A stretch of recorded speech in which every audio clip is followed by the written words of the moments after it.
That's pretty nice. Hopefully you can hear me all right. But hello, random viewer, and welcome to a video on a different kind of airplane.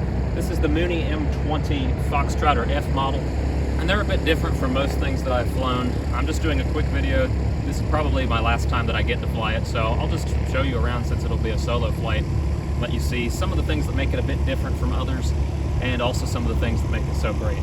Of all the planes I've flown so far, this has been my favorite, so I hope you'll get to see why I like it so much. Walking up to the M20, it looks a lot like a Piper in many ways. It has the low, long wings, retractable gear, so probably more like a Piper Aero.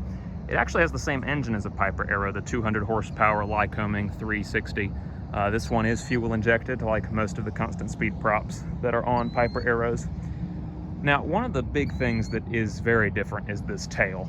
This is the way that most people can tell a Mooney from other aircraft. That tail is straight, which is kind of strange, but the idea was it's to give more control in a crosswind, although it does not handle crosswinds very well, so maybe that's why they had to do this extra feature to give it even more crosswind control.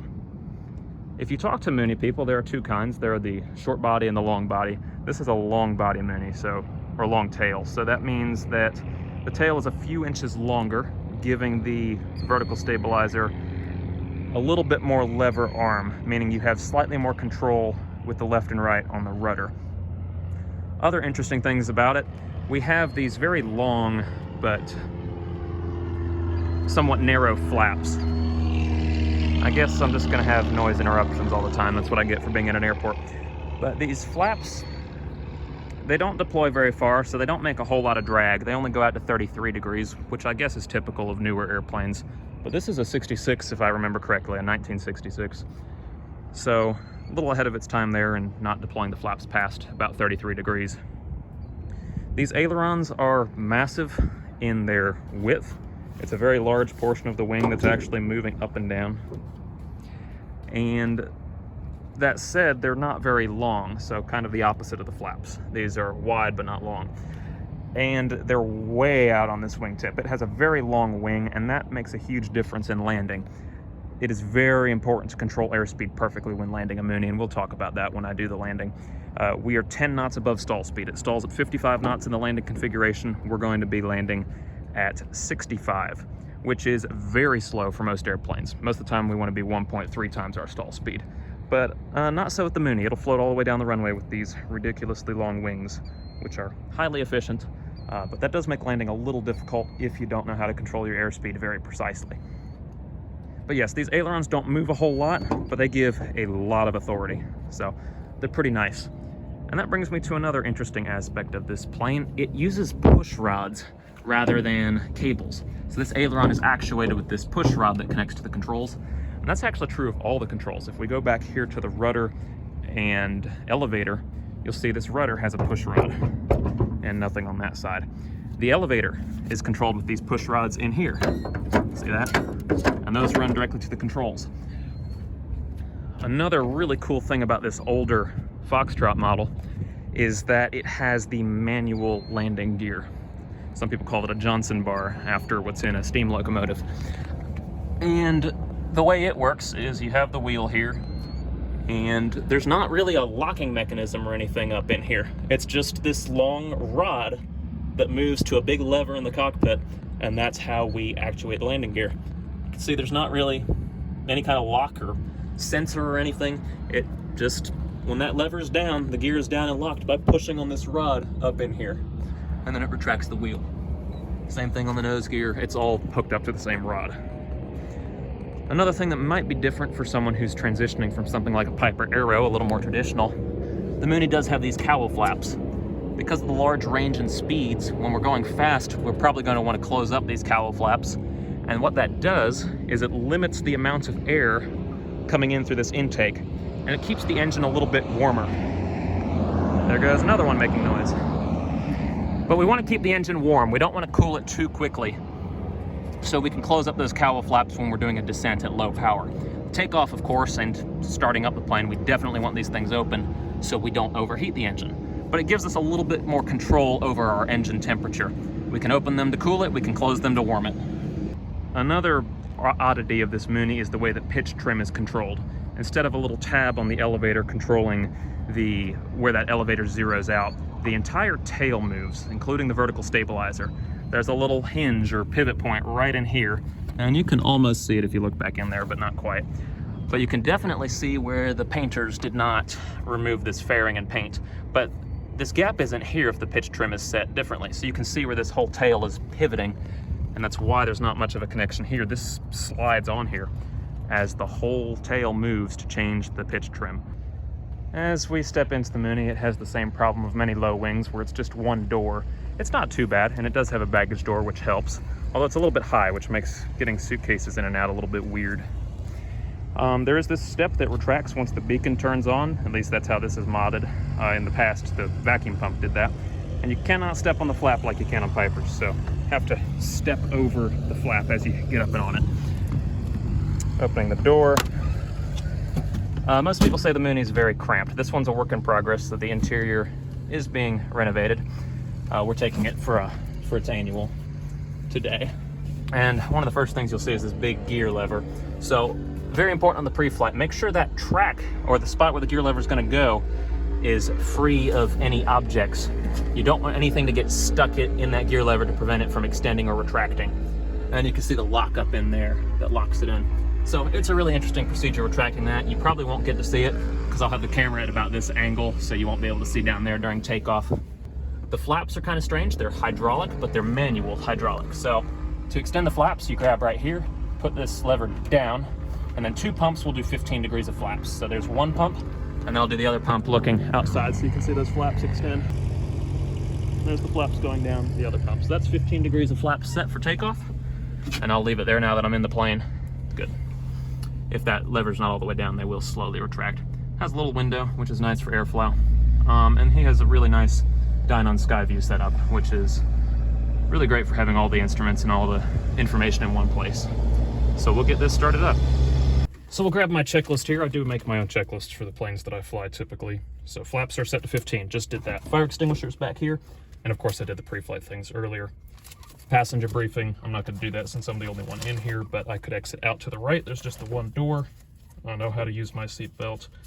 Fire extinguisher is back behind me, and I can use it if I need it. There's no one to help me look for other traffic, so I'll have to do that myself. Okay, emergency locator transmitter is armed.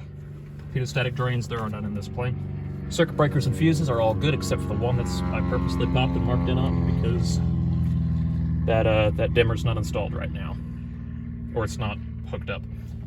Brake pedals feel good. Flight controls are correct. I've been checking those.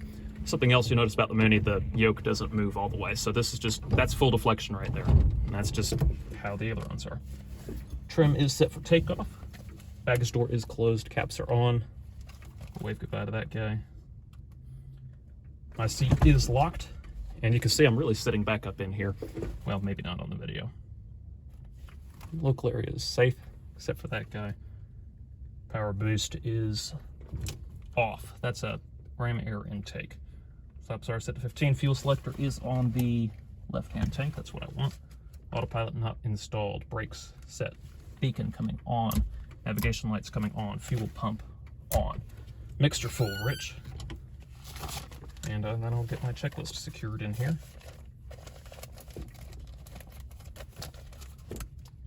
We will open the throttle just a little bit. Prop is full forward. We'll shout clear prop. Master on. We'll go for about 6 or 7 seconds to get some fuel in there. Then we'll pull the mixture back and crank it. We are ready to start. Clear prop. Hopefully he heard that. There we go. Master coming on. 1, 2, 3, 4, 5, 6, 7.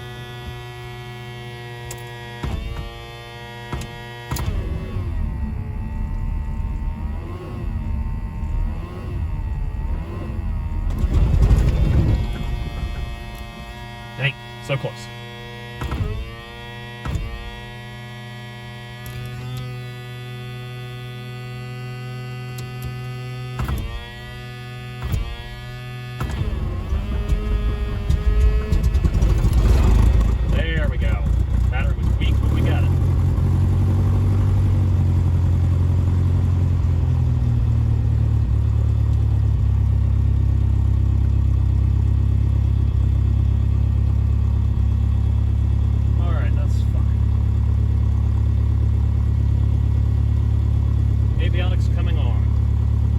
alternator on.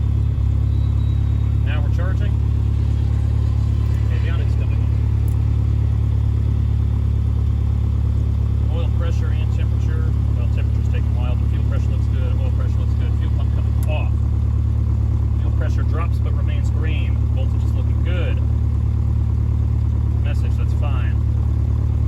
Oil pressure looks good. Alright, I'll get my headset on. Takeoff traffic coming up on the right base VSS. It's takeoff, and we'll look for that traffic 362. 9868 big.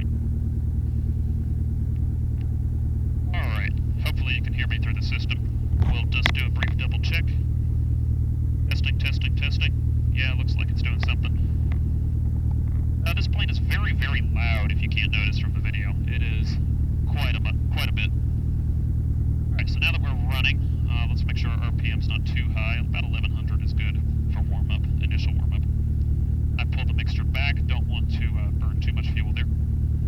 Alternator is on and charging. Fuel pressure's good, oil pressure's still good. Temperature's going to take a while. Alright, pre-taxi. Maintain situational awareness of the area. Fresh air. I have my window open, and I'm going to open my little vent down here. There we go. That helps a lot.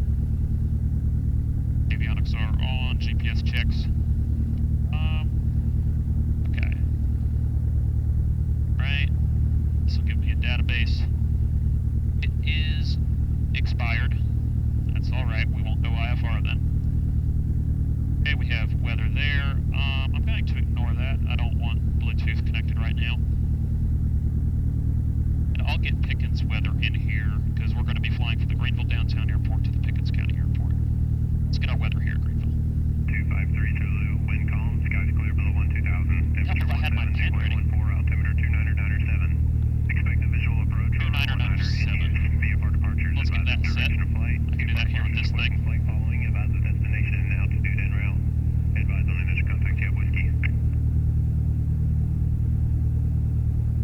Triple Tower 8 is information on Whiskey, time 1253 Zulu, wind calm, skies clear below 12,000, temperature 17.14, altimeter 29997. Expect a visual approach, runway 19er in use. VFR departures, advise of direction of flight. VFR departures requesting flight following, advise of destination, altitude en route. Alright, that sounds pretty standard. We have that set. Instruments. We've got blue over brown, wings level. We're reading field elevation, 0 on the airspeed, 0 on the vertical speed. Head indicator does not match the compass. This compass probably does need to be replaced. It's a little out of whack. I've got it all on the deviation, but it's pretty bad. Alright, levels mismatch. That's fine. There we go. Database no longer current. That's fine. Alright, we're going to do direct. Now then we're going to... Actually, no. I like to do it on here. Direct to the Pickens County Airport. Kilo Lima. Quebec Kilo. There it is. Activate it, and it sends it directly to the primary flight display, or PFD. So we have a map on this side, and this on the other side. I can set this up if I want to. There's a lot of configuration options on the Dynon, which is really cool. So I can change what views I have. I'm good. I like this setup here. Okay, we've set the altimeter, we've checked the instruments. Engine is still running happily, and we are getting a reading on our oil temperature. IFR sterile cockpit, seat belts, IFR clearance, we're all good there. GPS is set. Transponder, let's check that. Yes, I'm glad I checked it. So the transponder is up here. I can just touch there. I want VFR, and we want altitude reporting on. That's good. And there we go. We have 1200 set. Okay, airport diagram. I've memorized this airport pretty well, but normally I would have an airport diagram up. Glare is clear. We'll go ahead and get our landing light on. We're going to do our brake check. So we're going to slide forward. And that works great. Hopefully that's a good angle. I know it's going to vibrate a lot. Not a whole lot I can do about that. My GoPro is currently missing some parts because I lent it out to someone. Alright, we're going to taxi over here to the Runup area. And while we're taxiing, we can check our gyro instruments. So we'll do a big right turn. It shows direction of turn, ball swings out, and attitude indicator stays level. Doing a left turn, direction of turn, ball swings out, attitude indicator stays level.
about 60 or 70. Not bad. Back to both. We're going to throttle it up to about 1900, 1900 RPM. Here we go. We'll do our prop checks here. So, pull back. We're looking for a drop in RPM, a climb, a manifold. Took quite a while. All right, back up. Now we'll look for a drop in oil pressure. Here it is. And lastly, we'll look at the windshield to make sure it's not splattering any oil up. As we actuate that constant speed update for you. You ready? It's looking good. The earliest flow time I can get Oil you. pressure, temperature, all looking stable. Fuel pressure still stable. Gyro section not applicable. We'll check our alternator. That's looking good. Cool. All right, that looks great. I guess we'll throttle back down now.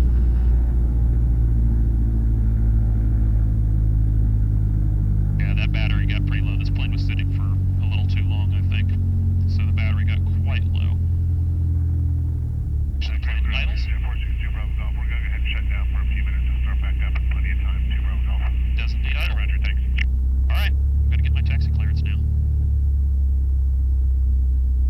I'm on ground control. Greenville ground, Mooney 3538 X-ray on the south ramp, requesting taxi VFR westbound departure information whiskey.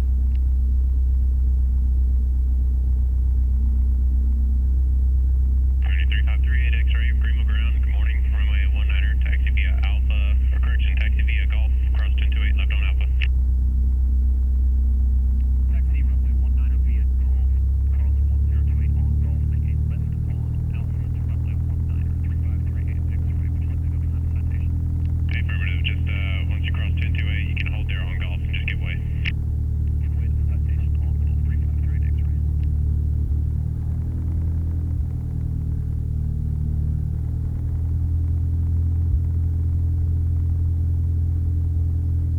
Now, you will probably notice in the video, yes, Moonies don't have the best ground handling. They have rubber pucks for suspension. It's not like a bending piece of metal or a air oil strut or anything like that. It's just pieces of rubber, so it's bouncy, as you would expect rubber suspension to be. But as a very good person on YouTube said, Frugal Mooney, highly recommend his videos. I'll put some links to one of them where he goes over a lot of myths and things about the Mooney. You don't buy an airplane for its ground handling, and I think that is an excellent point. Just because the thing handles bad on the ground is not the reason you want to skip getting this plane if it's something you're interested in. If that's the only thing that's dissuading you from it, yeah, that's kind of sad. This plane flies beautifully, as you will see, hopefully, unless I have to abort the takeoff. And it's really fantastic, so if it's something you're interested in, maybe give one a try and then see what you think. Don't let people on the internet who say they're awful talk you out of it immediately. Find someone who has one, see if they'll give you a ride in it. Give the thing a chance, because I've really loved flying the Mooney, and some of you might as well if it's a plane that you're interested in. Greenville ground, Skyhawk 738 Delta Juliet at the north ramp with whiskey, VFR west, ready to taxi.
say 60 knots. I want 60 knots by the 1,000-foot marker. I think that's reasonable for this aircraft. And if we don't get 60 knots by the 1,000-foot marker, I will abort, power idle, hit the brakes. We will initially climb at VX of 80. Well, it's 82, but I'm going to go for 80 since I'm a little bit lighter today.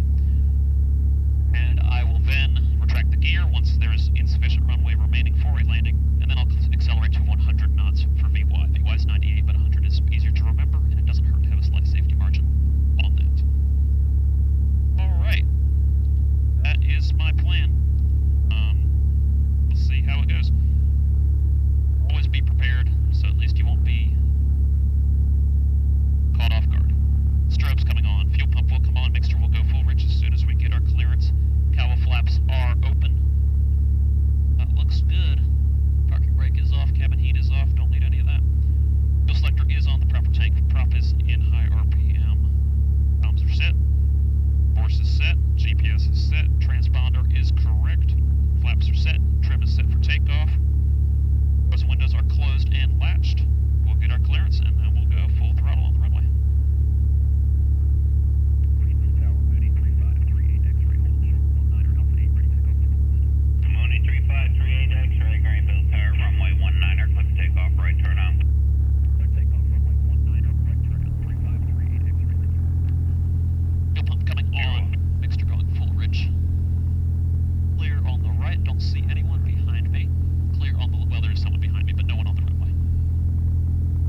and you want to yank on that gear lever to make sure that it's not going to come unlocked.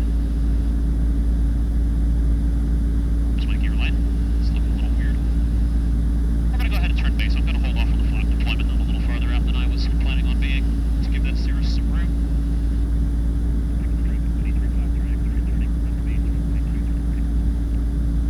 There's 82 knots. Start slowing it down to 75 or so. Prop is full forward.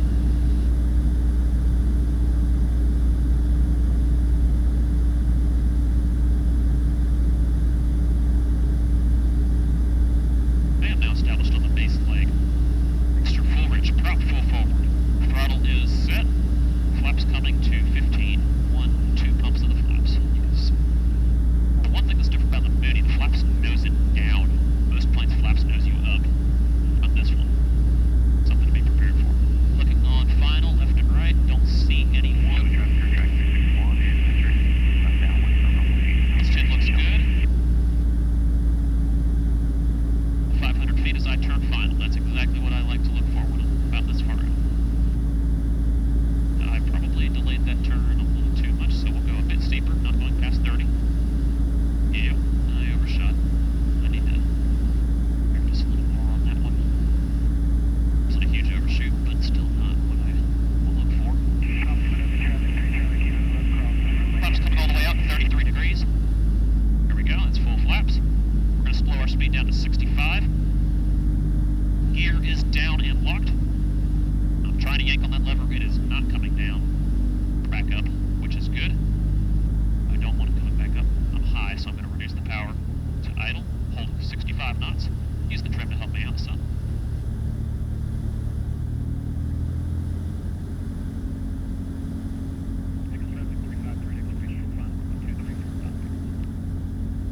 Knots, gear still down and locked. Mixed prop throttle all set.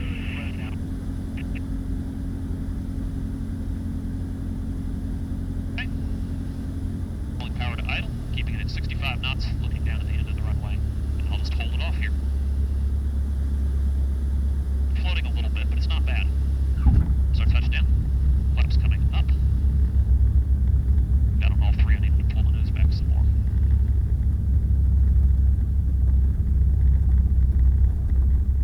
See, it didn't float too bad. And that's what happens when you control the airspeed. It won't float quite as bad as most people think it will if you keep the airspeed from going ridiculous. And at 65, like the POH says, you'll be just fine. Off the runway, fuel pump off, mixture coming back. Landing light coming off, strobes coming off so I don't blind anyone over here. So that was the Mooney M20, short flight to Pickens. It's a lot of fun to fly. Give the thing a chance, give it a try if you can. Don't let people on the internet tell you that it's a terrible plane or a great plane. Go and see for yourself. That's my advice.